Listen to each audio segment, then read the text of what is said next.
resilience, I'll say, is one of the key things that every relationship should have. Yeah. Stop going in there with all the promises as if nothing will happen. Yeah. Anything can happen. I would ask you today if you should say I do to your partner and you go home and your partner does not wake up, what do you do? Dating? Courtship? What is it? Yeah. Don't confuse the two. Dating and courtship are not the same. Okay. What's the difference? At the level of dating, you are knowing me, I am knowing you. Okay. There's no commitment to sexual intercourse. Yeah. There's no commitment to anything that will make me feel entitled when we don't make it work. Okay. Because we should be knowing ourselves. Yeah. It is either going to make sense or it's not going to make sense. Yeah. Stop lying to yourself and sleeping with people. This is the place where we explore the process behind success. Each week, we sit with inspiring guests who share their stories, struggles, and triumphs to help you navigate your journey. I'm Julius, your host. Welcome to Time with Julius podcast. Hello, lovely people. Welcome back on another episode on Time with Julius. We are here today with Naana Lexis, the conversationalist. I'm not gonna waste too much time on this. I'm just gonna allow her to introduce herself first, and then today we're gonna talk about resilience in relationship. Sure, maybe you are struggling in your relationship. This is the perfect time for you. Okay, let's take advantage of Naana Lexis' knowledge, because she's very, very knowledgeable. I'm sure you're gonna enjoy this conversation very, very well. Hello. Hi. Hello, madam. Hi. Finally, after the back and forth, we are here today. Yes, and I'm happy to be here. I'm happy because I'm gonna ask you all the necessary and the unnecessary questions and everything. Now that we've got you here, I don't know when we're gonna have the opportunity to have you here again. By the way, how are you today? I'm very well, thank you. And yourself? Thank you. I'm doing very, very well, and thank you so much for coming. Thank you for your time as well. So I'm gonna allow you to introduce yourself to our audience. Who is Naana Lexis? Okay, so Naana Lexis Akosia Obenewa Opokuajiman, that's the name. I'm a brand consultant and a life coach. When we say who a life coach is, a lot of time many people confuse it, and so we don't want to confuse you more. I'm just somebody who helps you to understand the focus of your life. If you are falling off the grid, I help guide you as an accountability partner to bring you back on track so we can achieve success together. And so that's what makes me a life coach. And yeah, I serve people. I have conversations with people for a living and also help people develop themselves for success. Yeah, interesting. And that's why we're going to help our conversation today. Yeah. I'll try. Yeah. So we're going to talk about resilience in relationship, whether marriage or just normal any relationship. But let's try and understand what love is in the first place. So could you explain or define what love is? In my own languaging, I would say it's a multifaceted feeling structure. Okay. What am I saying? It's too much grammar, yes, I know. But the most important part is understanding that love comes with a lot of emotions that play with you. Could be good, could be ugly, could be everything in between. And so it should have some level of compassion in there. Because if you love somebody or if you love a thing you do, there's a way you approach it.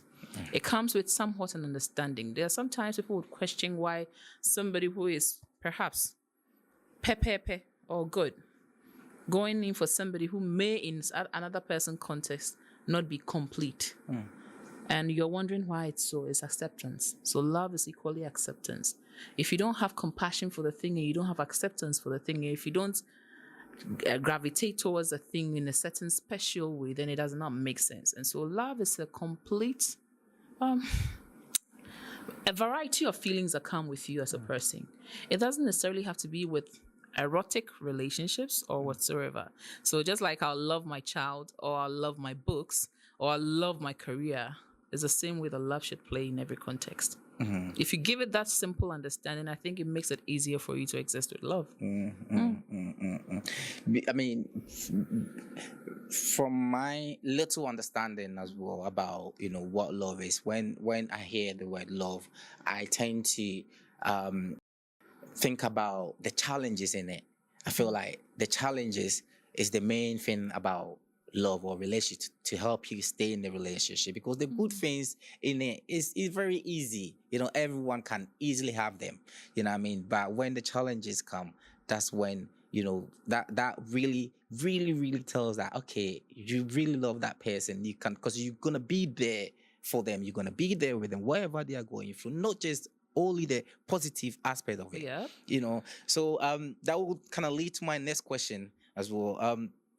I mean, I think I already said it, but to you, do you feel like love has to be, people have to understand the positive and the negative side of it? Absolutely so.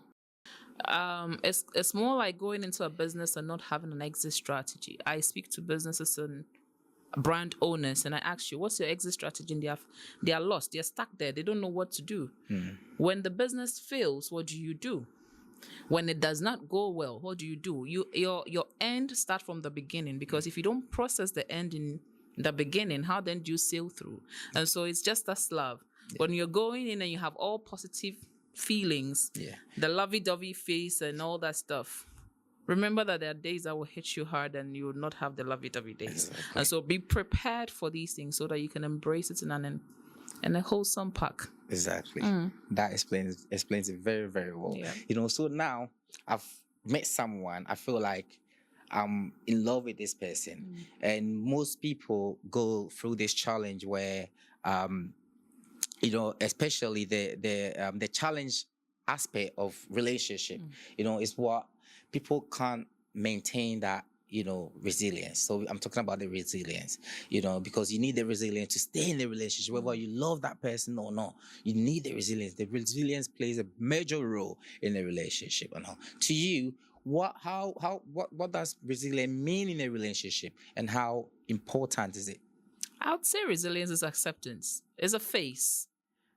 For you to be gravitating towards something positively and pushing for it to happen for you means that you have faith in it. You are making sure it's functioning. And so if you're coming into the relationship with no hopes of making it work, then why are we here? We are not here to have fun. We are here to make sure that the relationship is functioning. Whether it's a family relationship, a business relationship, it is for a purpose, which perhaps should be a positive one. Even if you came in as a business partner, coming into a relationship and you're looking at stealing my ideas, it's positive to you. Yeah. Perhaps on my side, it may not be entirely positive, but to you, it's positive. And so if I'm going to gravitate towards that thing, I'm going to work towards it to become positive, then why can't I put in extra effort to make it work? So resilience should sit in there as a form of commitment to the relationship. Whatever relationship you have, that commitment to it, making sure that you're communicating right, making sure that you are caring about the person as much as you want to be cared for, making sure that you are acting in ways that when it's reflected back to you, you can accept the same kind of or level of emotional actions towards you. And so, yes, resilience, I'll say, is one of the key things that every relationship should have. Yeah. Stop going in there with all the promises as if nothing will happen. Yeah. Anything can happen. I would ask you today if you should say I do to your partner and you go home and your partner does not wake up, what do you do? At counseling, I'll ask you that question. Would you accept that the person was here and left? So we come to the level of accepting grief and all of those things. And so, yes, those things go into counseling. When you come for counseling, we can talk about it. Yeah. However, it's necessary for every human being to process the mind and know that, hey, it's okay for negative to happen.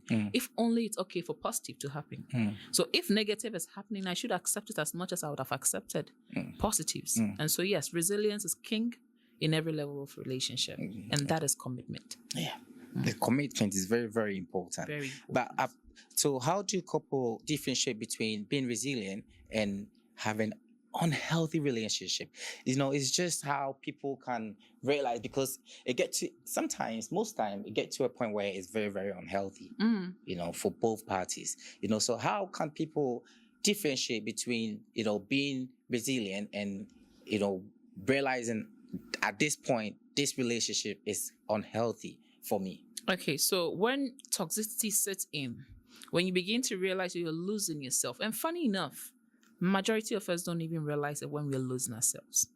We are more centered on, I want to make it work. This person is frustrating me. Why is it always like this? We are interested in nagging rather than finding why it is so.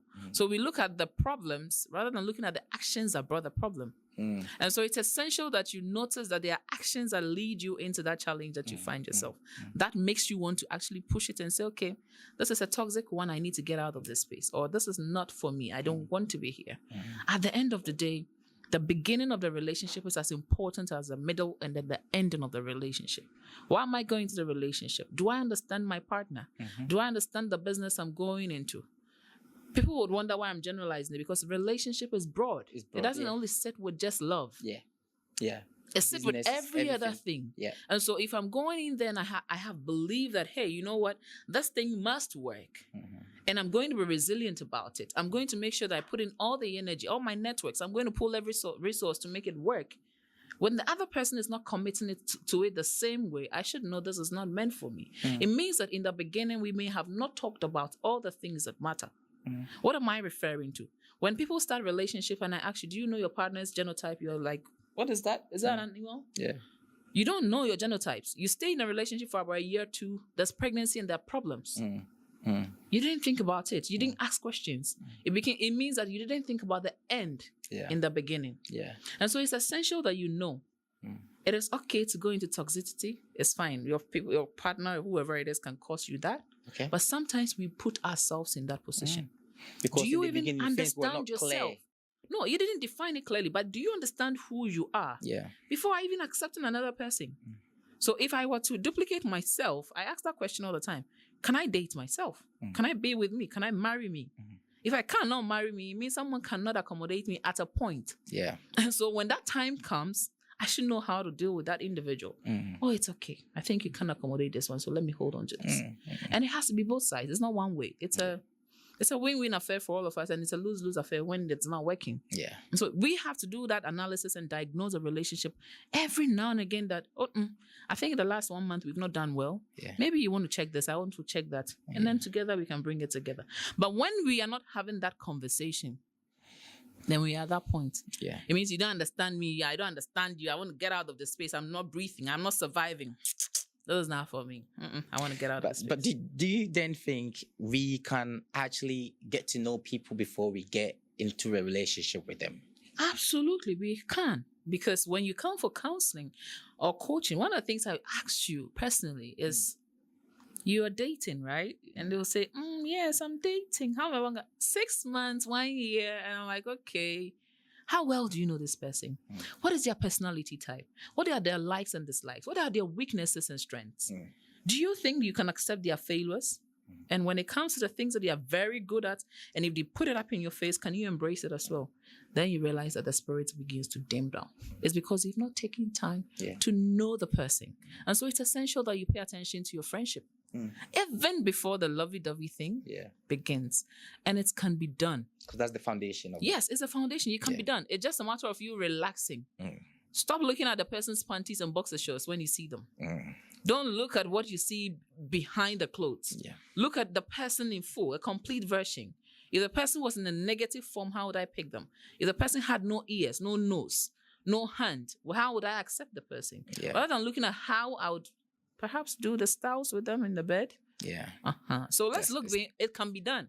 Everything on earth, once you process it in your mind and accept that you can achieve it, you can work at it and achieve it. So in the beginning, you just have to be truthful to each other. Absolutely. Because that's the foundation. Absolutely. And give it time. Give it time. Don't just rush into, I'm dating that person. What's that word? Dating? Courtship? What is it? Don't confuse the two. Dating and courtship are not the same. Okay. What's the difference? At the level of dating, you are knowing me, I am knowing you. There's no commitment to sexual intercourse. There's no commitment to anything that will make me feel entitled when we don't make it work. Because we should be knowing ourselves. It is either going to make sense or it's not going to make sense. Stop lying to yourself and sleeping with people. First 1 month it didn't work, and then it didn't work because that person had issues with me. Don't give any commitment of that nature. It is friendship. I don't think you're sleeping with your friends in school. I don't think you're sleeping with your lady friends or your male friends just like that. So if it's your friend, see the person as a friend. Don't bring them in to be doing cooking. They're not wives. Don't bring them into your home or make them spend unnecessary. They are not your husbands. So let's not go into that phase at all. That is dating. And when the person now decides that it's you. I've chosen you. You are about 3 people. I've studied all of you. I think I like this person. Yeah. I like everything. I can deal with your excesses. And then we move into the courtship phase. Wow. Now we are involved in family. We are involved in the bigger picture. Okay, let's think about how the future will look like with you. I'm going to put you in this position, that position. I want you to play this character in my film play and all that. And then we understand where we are going. So you have to do a role play. You need to check your partners out. Exactly. As I like what you just said, and I have a follow-up question about dating. You know, that you shouldn't feel entitled, you know, to anyone. You just have to understand and get to know each other, you know. But here's the case where in Africa, you know, unfortunately for us, once you start dating someone, their whole financial responsibilities become yours. You know, and it's a thing that is going on. Do you know what I mean? And I'm not sure if, you know, most girls will understand that this is a dating process. I don't need, you know, to pay your brother's school fees. I don't need to, you know, to take that kind of, you know, financial responsibility off you because it's just dating. Do you feel like our generation here right now, they will understand, the ladies will understand that aspect of dating? They should understand that aspect of dating. That is where parenting is flawed. Because if there's no broken home and there's that listening parent, that child shouldn't have a need for someone else's child to take care of them at the level of dating. If you look at the family structure, it already is broken in most of the African homes. Yeah. I can't say for other places, but in Africa where I sit, I come from a broken space. And before you say Jack, it's like you need help from somebody to support you. And then you find somebody who is also throwing the money at you, and you're a human being, you'll be attracted. Yeah. However, if you have principles, what is making you pay me? What am I offering you? In real sense, whenever there's money on the table, then there's an exchange for something. Yeah. There's a saying my mother would always put on the table. Say, hey, men do not hang their clothes where they can't stretch and pick it. And so don't expect a man to hang the clothes at your door and not pick it up. And so if he's putting the money there, don't think he's not going to take it back. Yeah. Then it means you're exchanging something. Are you willing to exchange that? Yeah. At that level, it's no more a relationship. And It's a transactional that's where most people get it wrong. Exactly. Because then when people start taking responsibilities, like financial responsibilities, then they expect something. And then, you know, obviously, then the lady will also feel like, actually, he's doing so much for me, so I have to give in. Then you miss the whole point, the whole part of you trying to get to know each other. Person, yeah. And so, yes, in real sense, this generation, we have a little problem, but it's okay. We can find a way around them. You need to begin to understand your role. Yeah. Nobody owes you nothing. You've not worked for anybody for years. We find them in workplaces, and then they feel that sense of entitlement. The same thing they apply to the relationships they are entering. The truth is, nobody owes you nothing. Why are we having that conversation? People are feeling the need for someone's son to spend his money on your hair. Were you not living before you met him? Were your parents not taking care of you? Why have you all of a sudden become his responsibility? So if we're doing all the things we're supposed to be doing in marriage, in dating, what will we do in the marriage? We'll divorce. And so that's what is leading us to most of the divorce that we see. Why was he doing all of these things when we're dating, and now when we are married, he's not doing all these things? Yeah. Because you enjoyed everything that was meant for marriage in the dating phase. And that is what I think this generation needs to work on. Nobody owes you nothing, so don't expect anything. Don't expect anything. So you have to be, you know, brave and just say, you know, this is us getting to know each other. This has nothing to do with money, has nothing to do with sex, has nothing to do with anything. Let's just get to know each other. At what point would you take it to the next level? And what will be the next level after dating? At the point when you are sure this person understands you as much as you understand them. Oh, if this person were to handle my kids, would he be good to them? Or we're homobro, he has compassion. He cares for other people.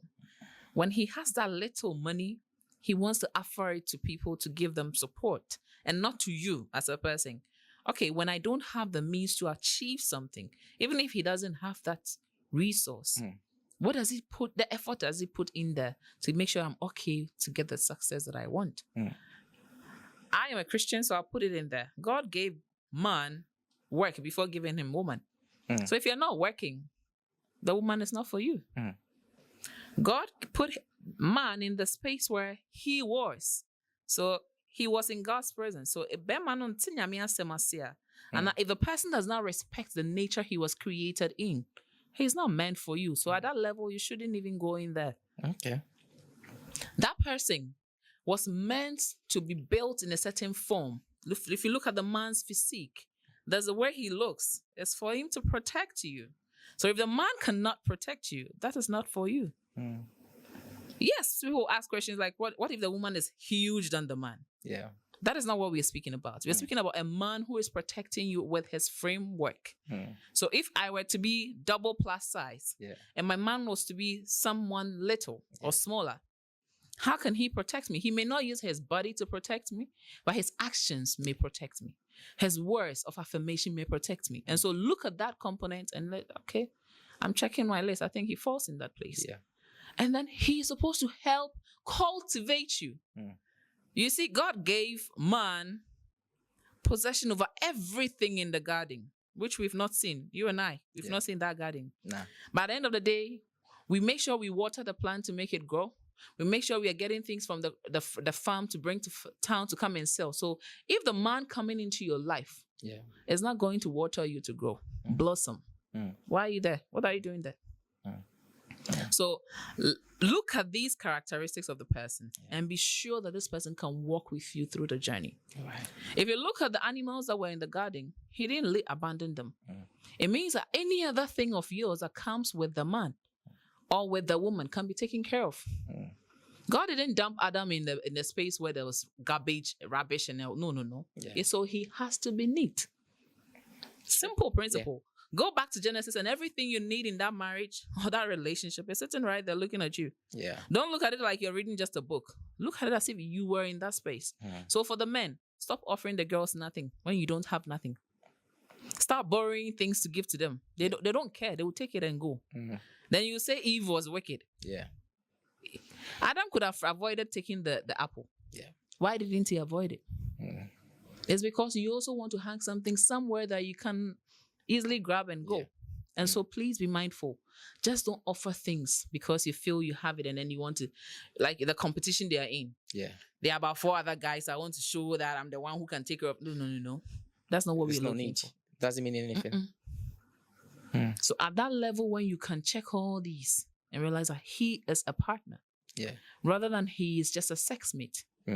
Rather than he wants to jump into your panties. Rather than you also want to jump into his account. Yeah. That is when you know that this has gone beyond dating. Now let's look at how we can put it into a family way. And there's commitment to it. All right. So you see how let's talk a little bit about financial responsibility because it plays a major role. And I feel like finance has broken a lot of relationships. Whether we like you or not, so do you feel like as a man or as a woman, before you get with someone, do you have to know their financial status?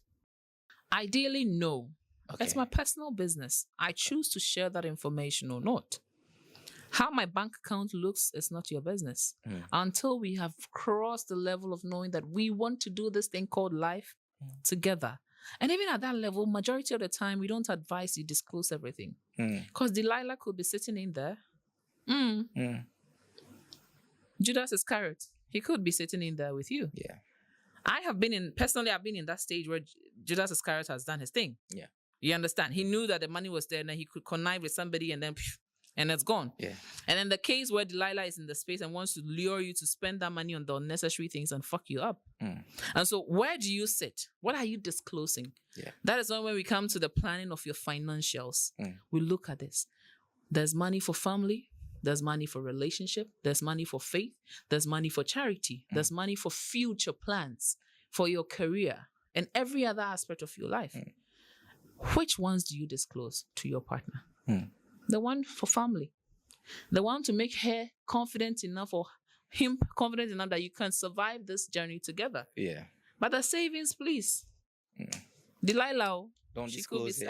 She could be sitting somewhere. Please don't disclose so it. even though as a man, if you are not working, you shouldn't try and be in a relationship. At all. It's not advisable. And then if you get with someone, you don't have to disclose your financial. It's not entirely that you cannot disclose it. Okay. It's a matter of trust. Someone could meet someone in just 2 days and the trust level is that up there. Yeah. And the other person meets the person and it's taking like 10, 20 years and they can't disclose anything to them because based on their intellect, their intentionality, their ability to process the information you give them, you cannot just jump and throw information across. You don't know whether the relationship will survive or not. We have people having divorces now and they're talking about prenups. Why am I signing a prenuptial agreement? Yeah. Because I think I know what is there. Yeah. And so, yes, I'm disclosing it before it's... No. Do I need to know? Yeah. Why is that clause in there? If I said I wasn't going to disclose my savings, why am I going to share with you when I'm no more? But some women don't want the men to take them for granted because they feel like after a long run, what if you leave me? I've got a lot to lose. Then that space is not meant for you. Okay. It means you've not done your analysis role. If you're going into marriage, people think of marriage as just a ceremony. That day you do that, I do. And that's it. Marriage is it's more like an entire world. It's an embodiment of a lot of different things. Yeah. So if you're not ready to do that journey with that person for life, then you don't have to be in there. Okay. Okay. So, now that I've met someone, we've dated, I'm confident about that person, we're confident about each other, we want to take it to the next level. We've taken it to the next level. Now we are married, we are together. Does it have to be 50-50 responsibilities, especially the financial side of it? It's a couple's decision. Okay. People come from the background of, my father took care of everything at home. And so I also want to be the man and I want to take care of everything at home. Another person may come from the background of, my dad was not supportive. It was my mom alone who did everything. So I want to be the man in the house. And she's a woman, however. And there's other way that they want to actually split it and fix it. Yeah. And so it's the couple's decision. And these are conversations you're supposed to have before you get into the marriage, not when you are in the marriage. Yeah. Then it looks like you're looking at opportunities in there that you can grab. No. Yeah. I'm going to use my money to take care of the kids. You use your money to take care of home. Yeah. We are going to build. I'm going to bring 10%. You're going to bring 20% because perhaps you earn more than I do. Yeah. And the responsibility, when we split it, you can be able to consume lesser than I would consume. Yeah. So it's a couple decision. Yeah. It doesn't only sit with just the man. Yeah. The woman should stop burdening this man. So that's when the dating comes in. That's why it's very, very important because if you date you understand, you understand all these things before you get into marriage. You know something? Yeah, very interesting couples that you find them at dating level preparing for courtship. When I say preparing for courtship, what are they saying? They're talking about the things they want to see in the marriage. Yeah. So they're talking about the things they will be doing when they start courting. It means we're going to do a joint account. We want to build a home and blah, blah. Me, personally, I want to have my kids on vacation and all that. And that person is also bringing the ideas. So before you go into the dating, proper courtship, you realize that my finances may not be able to support this. And I don't need to be there. So the dating, now I've understood the dating. What's courtship? Courtship is preparing for marriage. But wouldn't that be the dating as well? No.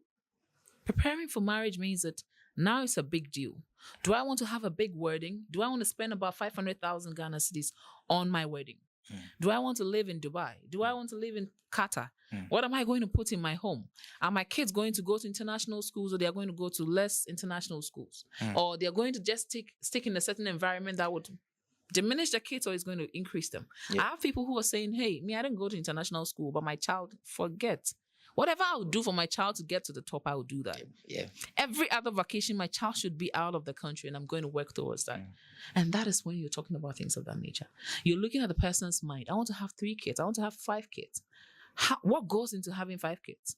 We're going to split it over 2 years, 3 years, 4 years interval so that we can have enough time to live our lives. Yeah. So, okay, when the first year of the marriage comes, we're not going to have kids. 2 years, we're not going to have kids. We need to enjoy ourselves before we go into when we have kids. Because when the kids come, believe you me, you clap your hands. Yeah.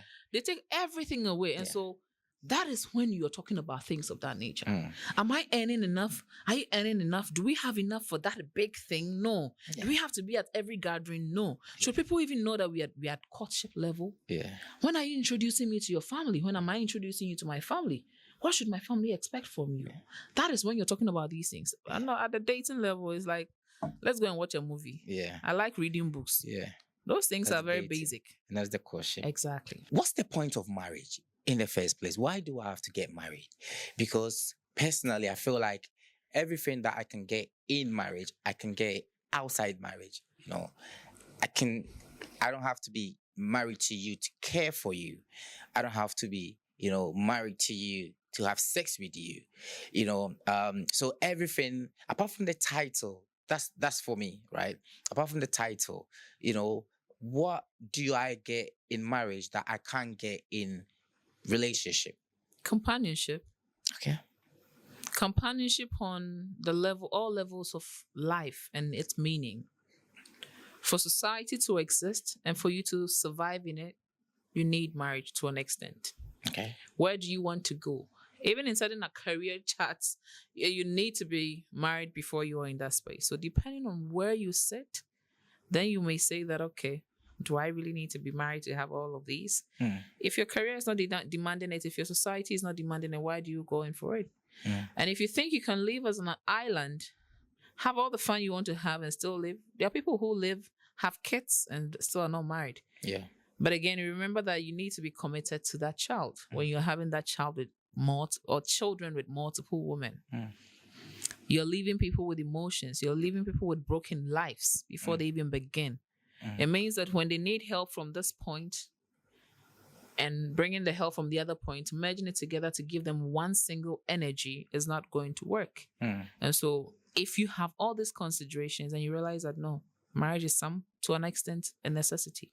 Okay. Yep. So to an extent. Yep. But then not necessarily like you have to. It's a personal decision. There are people who never want to have kids. It's not because they are medically unstable, no. Yeah. They just don't want kids. There are people who feel the noise that comes with kids. Caring for them is something else. And there are others who want someone to take care of the kids and they go and adopt them. Yeah. There are those who go and do IVF instead of doing it through the normal means. So it's personal decisions. Yeah. If you want to marry, you would be married. If you appreciate companionship. But one thing I do not think is appropriate for you to do is to be pushed into marriage. Right. Because when you're pushed into that space, you're just walking in. You don't want to have experience. You're not prepared for nothing. Yeah. And when you get in there, you have unnecessary expectations. And before you say Jack, you have to walk out of the space. Yeah, because exactly. It's not for you. Because I feel like most people get married because of the pressure coming from their family.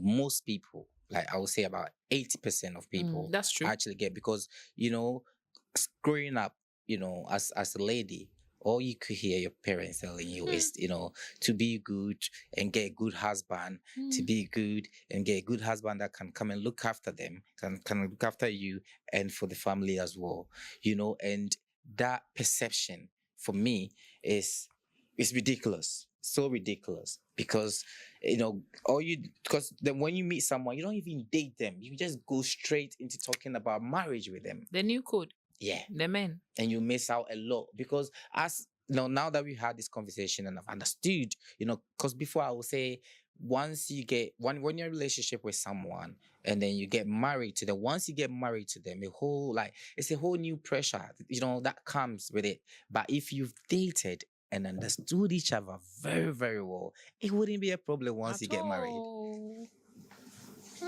Completely. You want to get into that marriage space and love that you are there. Yeah. Don't feel pressured if you ask me to go into any marriage. It won't help you. Go in there because you want to be in that space. Go in there because you love to be in that space. Go in there because you want to build a future with that space. And so you just don't exist in the space. No. Yeah.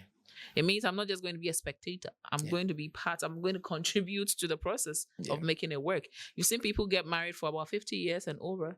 Yeah. It's because they put in the effort. Yeah. It just didn't happen to them. No. And so go in there because you want to go build something. Yeah. And not because when crisis come, I'll pick my bag and leave. Yeah.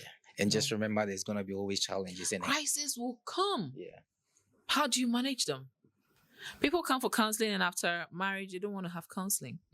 People question why do I even have to go for counseling before I marry? After all, I know the person, we can have our own life and then when the issues come, no. Yeah. We don't. Do you stop going to the hospital when you're diagnosed? You keep going to the doctor you still because go. you need to go for review. Mm. So why do you stop going for counseling? Yeah. Everybody does needs it. Yeah. This counseling. Yeah, you've taken one of my questions. You've answered it already. Now you've answered it already. But that's really? yeah, that's okay.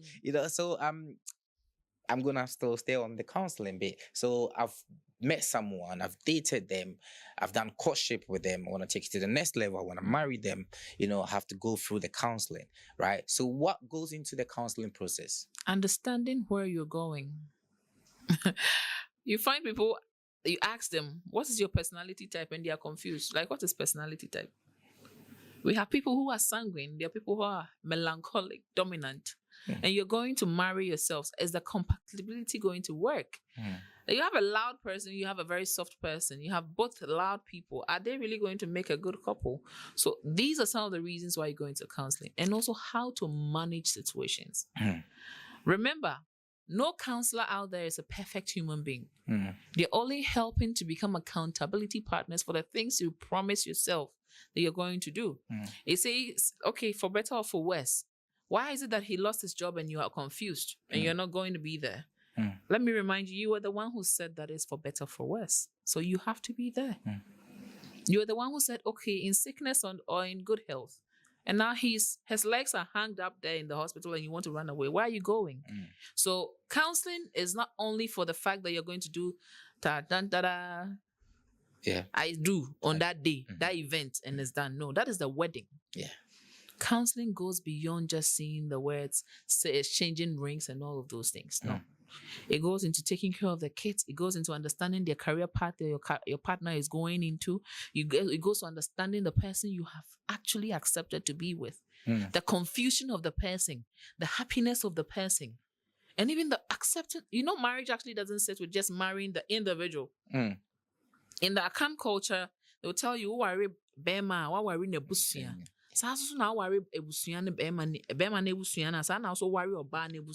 It means when you're married to the woman, you've married the entire family. You'll have to learn how to deal with the mother, the father. All those things have to be settled in counseling. Sometimes you're confused. These people don't understand you. How do you handle it? Why are they all envious of me? Why do they think my husband is giving me all the money? All those things are things we talk about in counseling. So counseling does not end when marriage is done. Or the wedding is done. Counseling continues. And whenever you have a crisis, you go back. When you have ulcer and you have a trigger, you don't sit at home. You go and see the doctor. So when you have crisis in the marriage, your husband is not coming home often. Your wife is always throwing words about at you. Why are you sitting at home with it? Go see the one who can help you talk to the wife. Maybe you couldn't talk to her at dawn. Maybe you couldn't talk to her with sweet, kind words, having that affirmation for her. You didn't understand her love language. You didn't understand yours. All these are things we talk about in counseling. So it's important to have counseling, even after marriage. It's the most important one. It's not that before. And it's shenanigans.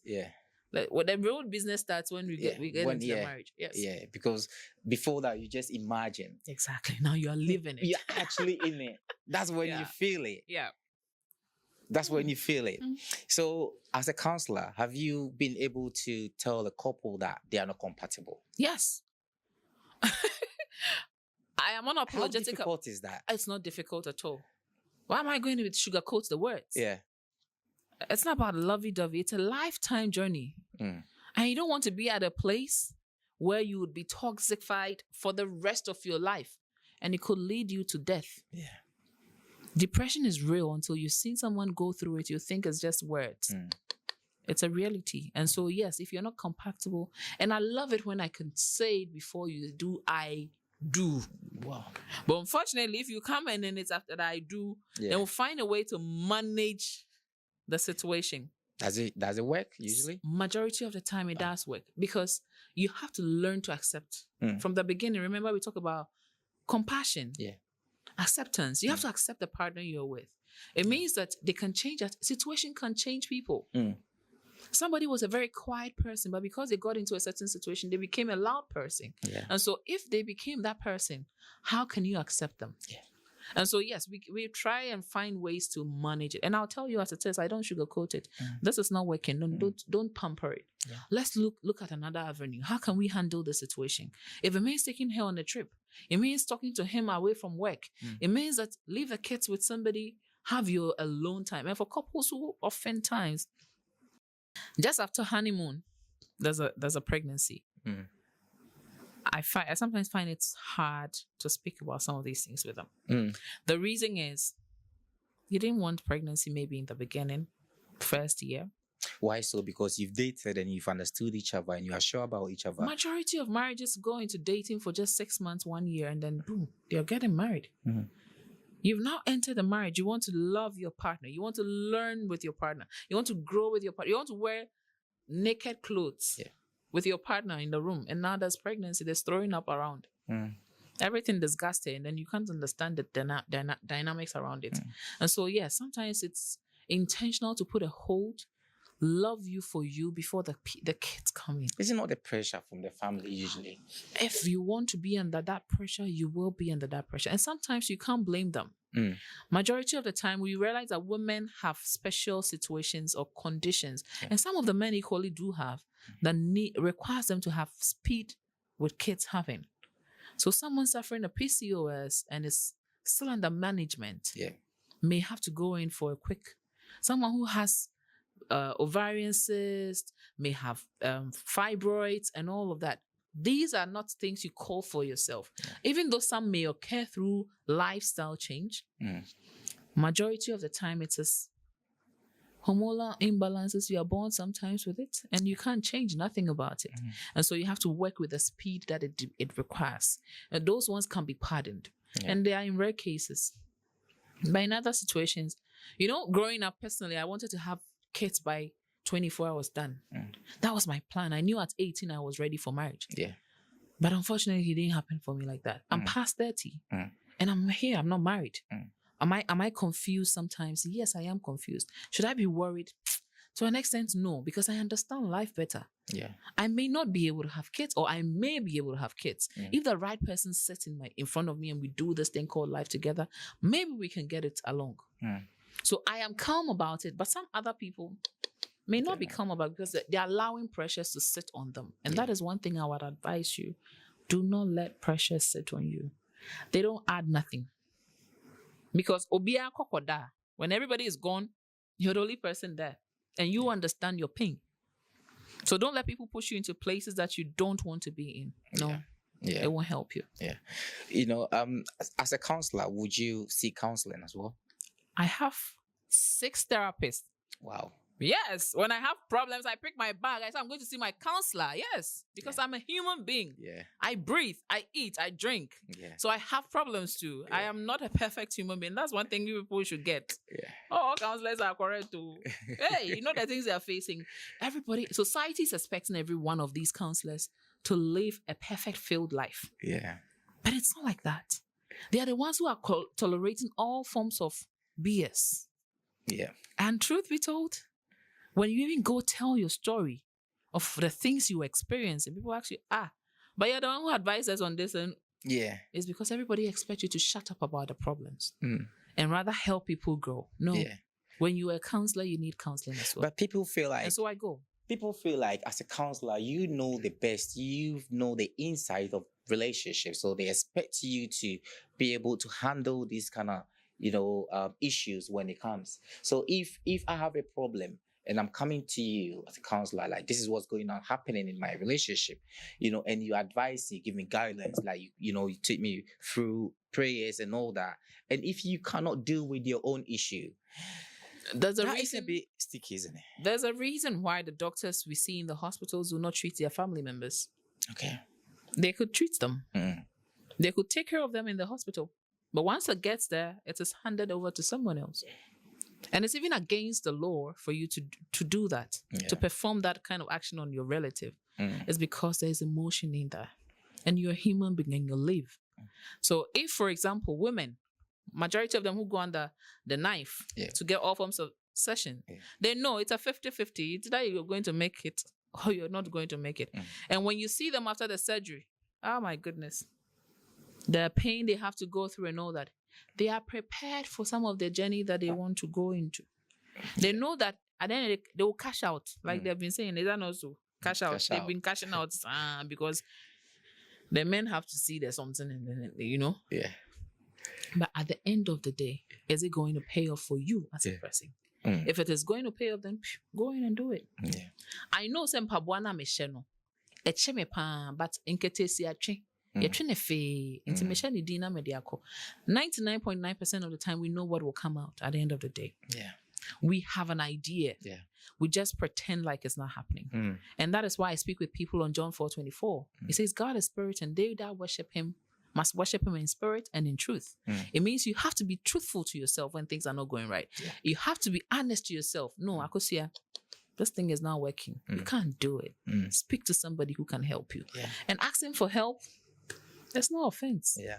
One thing that I don't understand about counseling is when obviously you're trying to get people to understand if they are compatible, and there's a lot that goes into counseling, and you examine them physically, spiritually, and everything. So they go through all these processes, right?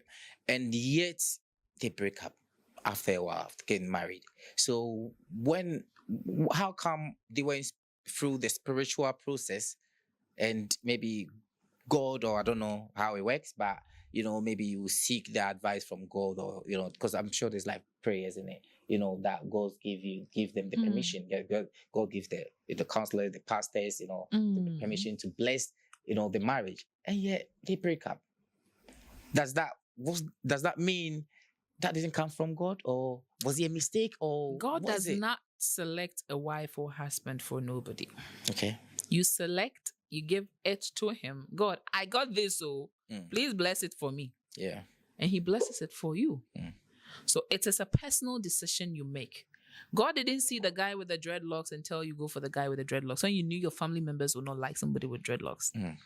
God did not choose that woman with a curvious body that you know that obviously when you marry her, the men will come after her. Yeah. And you went for, no, you chose it yourself. So you can't blame God in this case. However, what brings that situation of divorce? Majority of the time is because there's zero communication. And nothing happens without an action. We blame the problem, forgetting some human beings caused the problem. Yeah. And so for those of them that 99.9% of the time ends up in divorces, it's because they didn't address the action to the problem. Yeah. And it's your willingness to accept and then work on it. So when did the God blessing come in? The God blessing came in when you brought it and said, I don't care, I want it like that.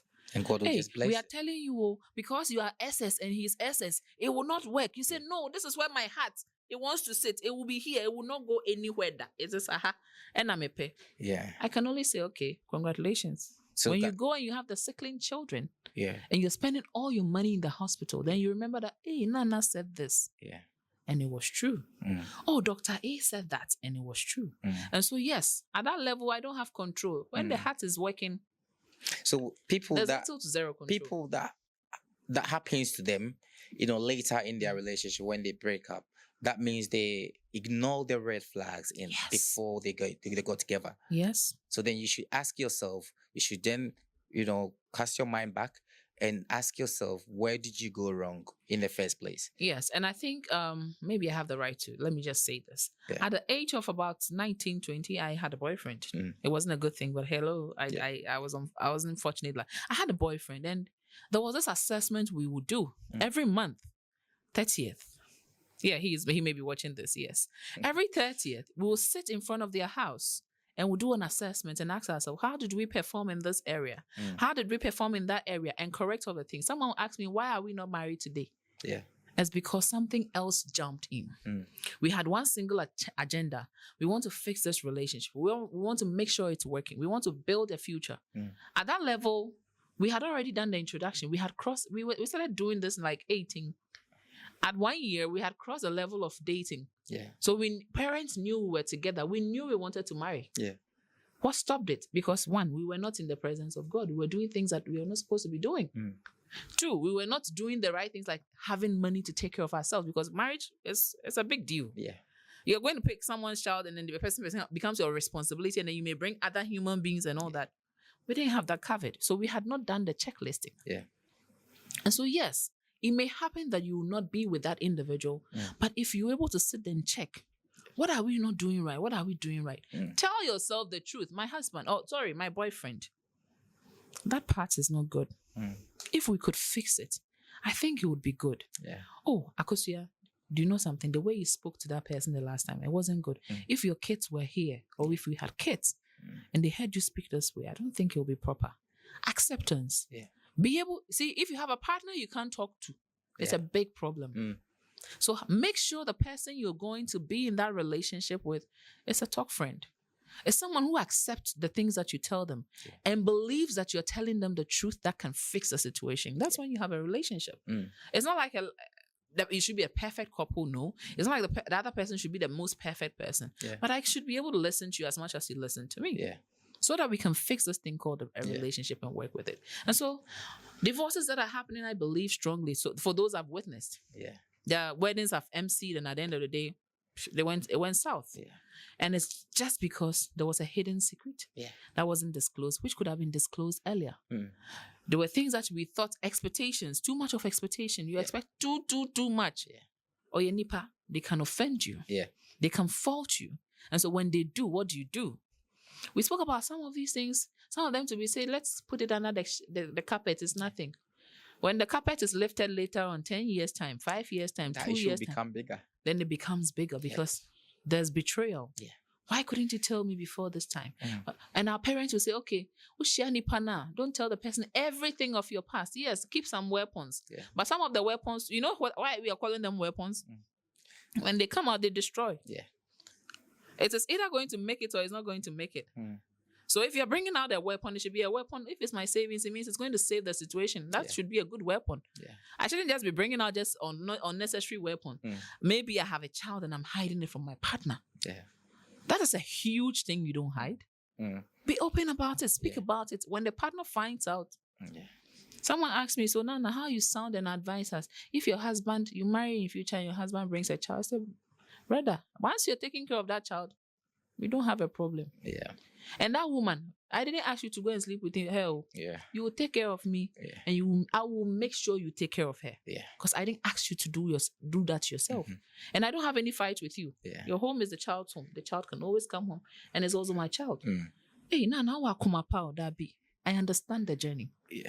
We are Bema. It is normal. It is normal not because I see Bema dear baby. I'm with major so no.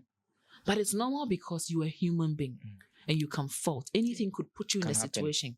There was a situation where I was discussing with somebody. We were talking about the fact that sleeping with your sibling. I said, no, it's never true. No, don't even discuss. What? Let armed robbers enter your house with gun to your head. You do it. And then tell you to sleep with your sister, and you will do it. So when the situation hasn't presented itself, don't ever say you can't do that. True. You get it? And so let's be mindful when we are going into certain situations of relationship and we are not unveiling the things that matter. Let's talk about the realities. Somebody was born with HIV. They didn't talk about it with the partner. It's not their fault that they have HIV. I didn't say AIDS, HIV. It means that the likelihood that it cannot be transferred to the partner is high. If only the person is on the right medication and is taking very good care of themselves. This is not something you hide. You should be able to have that dialogue with your partner to understand. Because when you go to labor ward and you're going to have a child and now your husband discovers at the labor ward that you've actually been on medication, you will go home. So let's be honest about things. Sincerity in every level of relationship that we find ourselves in. All right. So now we've gone into the dated, down the courtship, down the counseling. What is the right type of marriage? Because I feel like there's no need to do the traditional marriage and then do the white wedding and then do the court. People do 3 of them. I feel like it has to be one. Because if it's the traditional, if you're doing the white wedding, that's another person's traditional. You know, our traditional way is to bring the family together. The moment that they accept their marriage, they bless you, and that's it. You know, I don't see why you do the traditional and then you have to do the court, because when you do the traditional, that will mean if there's any issues in the family, if there's any issue between the partners, that means the family will come in and solve the issue. That's how it was before, but now we do that and then we do the white wedding. And then that will mean once you do the white wedding will overcome the traditional one. So that means if anything, the court has to step in or the church has to step in. So what's the point of doing 3 of them? So let's do this quick analysis. What type of wedding do I want or marriage? That's a big question. Yeah. As it's not the marriage, it's the wedding. It's an occasion. You choose where you want to sit. I don't like white weddings. It's too much work. Everybody's eyes on the bride, and I can't do that drama. Okay, I'll walk you through, but it doesn't mean I'm excited about it. Yeah. Because I have to compromise at a point. But really and truly, is there any need for it? It's a personal decision. Somebody's family, nobody did a wedding, no. So once the wedding, gown. There are conversations of that nature. And there are people who naturally are drawn to the glamorous nature of the marriage. Yeah. Or the wedding, sorry. And so it is a personal decision. I don't like it. Yeah. In true sense, context matter. Society matter. Where do you find yourself? Somebody's tradition is that when you're ready to marry, your father should buy you the gown. It's not the man that buys you the gown. And you are here practicing the person's culture. Yeah. And you want to term it as the right lining. Yeah. No. However, we don't live in isolation. We live in a society. And so society has norms. Yeah. Society has regulations. It has rules and how things should be done. And so, yes, if you want to make sure that your marriage is in a way that no one else is added to you, and it's also a conversation you should be having at the level of courtship. Yeah. Do you want to be a second wife, a third wife, or a fifth wife? And you should have understood all of this before you go into the courtship. Yeah. You understand? And so at that level, you know where you are seated, whether you want to do traditional marriage or you want to go and do ordinance or whatever it is you want to do. The white wedding, they keep calling it. Yeah. And if you even pay attention, the ordinance is such that majority of the time you can choose the location you want to have it. Yeah. So it's not just going to sit in the court to sign. No. They can bring it to the place that is actually under law that you can be able to sign. Yeah. And so therefore, it is a decision by yourself. If you do the traditional one here in Ghana, Africa, and you do it and your husband will stay, it's a decision for the two of you to say, we will stay together. Yeah. And this is what we are comfortable. People do that 10 years time and then they go and do the thing they call blessing. Yeah. Is it also relevant? It's decision. It's the two of you, what you want, that you make work. And so personally, I don't condone to all those analogies of which of them is okay or perfect. However, it's a decision that you want to make for yourself. Which are you comfortable with? Which would be within your budget that you will not overspend. Yeah. In real sense, it's the family that needs to know that the two of you are together. Yeah. Exactly. And that's all. Yeah. Yeah. So if you want to extend it to government and all the other people, it's up to you now and your resources. Yeah. Average money you need to spend on Ghanaian wedding. Now, it can buy me an apartment. Why am I spending that money on a wedding? And so, just to show off. We are here. Yeah. And then they finish showing off in 6 months' time. It's sometimes even a month. Yeah. They have to go back and give the ring. They are borrowing all forms of things. Don't put yourself under that pressure. Yeah. And it becomes sort of like a tradition, like where everyone, does that, even though they know the situation, but they will still get themselves into it, not prepared, not do the dating, not get to know each other, and they just spend so much money on their weddings. And then in the end, 6 months time, 1 year time, boom. What advice would you give to couples that are struggling to have resilience in their relationships? One, you should pay attention to your compatibility. How did you even become a couple? Are you at the level of knowing each other, or you are at the level of courtship? Or you are already in the marriage and you're confused? Did I choose the right partner? Are you asking yourself the right questions? What's the best relationship advice that you've ever received or heard?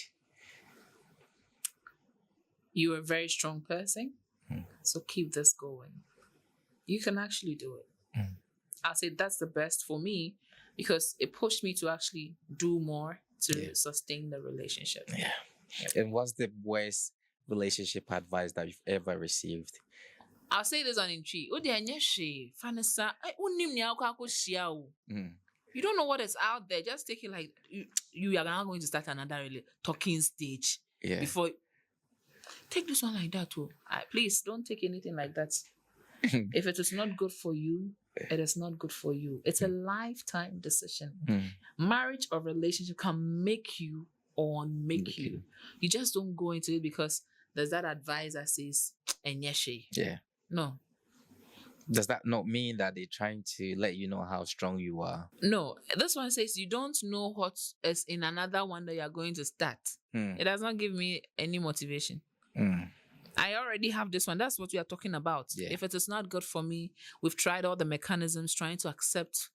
If it's not good, if it's toxic and it will fuck me up, sorry for my French, It's okay. get out of the place. Yeah.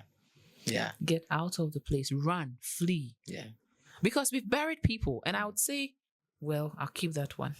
I'll say I buried a very close person because of that. Oh wow. Because I have Sorry to be, about I have to be with that. Because it's nothing. Yeah.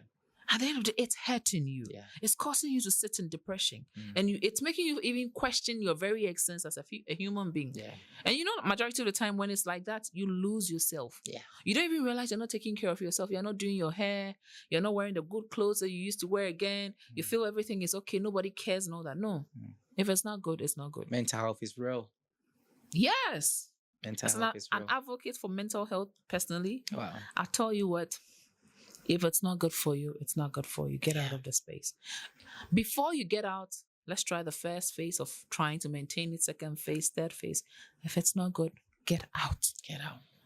We don't want your dead bodies. No, not anywhere. We don't Protect yourself. Protect your health. Yeah. Thank you. I feel like this. I mean, you were here for a reason. You know, 'cause Oh. personally, I've learned so much from this conversation. I'm glad. You know, I'm not even gonna lie. I said these questions based on some of my personal experience, you know, and some of them were, you know, just general questions that people love to know. You know, so thank you for sharing this, you know, amazing knowledge with us today. I'm you know, glad I did. Before we wrap up, is there anything that you want to talk about that I didn't give you the opportunity to talk about?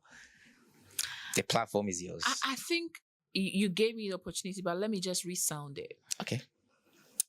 If you find your partner or the person you care about putting in the effort to sustain the relationship, I'm just begging you, try and also give in your best. Put in your best foot. If it's not working, change the foot. Let's keep trying the different foot until if ebefa. And if you know, it's very beautiful. And so, yes, let's keep trying. You're the one receiving the pampering and the care. Offer it back as though it were to be you. Yeah. And so we can all live in peace and harmony. Love is a beautiful thing. And I think if you find yourself in one, just love it and then appreciate it. And stay strong. Yeah. And how can people connect with you? I'll connect with me. Okay, just search me, Naana Lexis, on Google. Every one of the accounts you find there, that's me. On LinkedIn, it's Naana Lexis. On Facebook, it's Naana Lexis. On every platform, Naana Lexis. All the conversationalists. You can also go to naanalexis.com. That is my website, and you have all the information about my upcoming conferences, my masterclasses, my coaching packages, and also counseling sessions that I don't do alone. I do it together with other counselors who are as good as myself. And so do trust the journey, and then we'll be waiting to see you. Thank you so much. It was, you know, amazing. It was so interesting having this conversation, and I hope I will find a way to have you on again, because I will be here. There's so much that we can talk about. I will come again. There's so much. Thank you so much for coming. I really appreciate it. Thank you. And I'm sure the fans also enjoy this conversation. If you've watched us till this point, I just want to say thank you so much. And if you've not subscribed to our YouTube channel, please do so. Let me know what you think in the comment section. Thank you so much, and see you in our next session. Bye. Thank you for spending time with us. Just remember, success is a journey, not a destination. Remember to keep what you've learned today and keep building it. Thank you.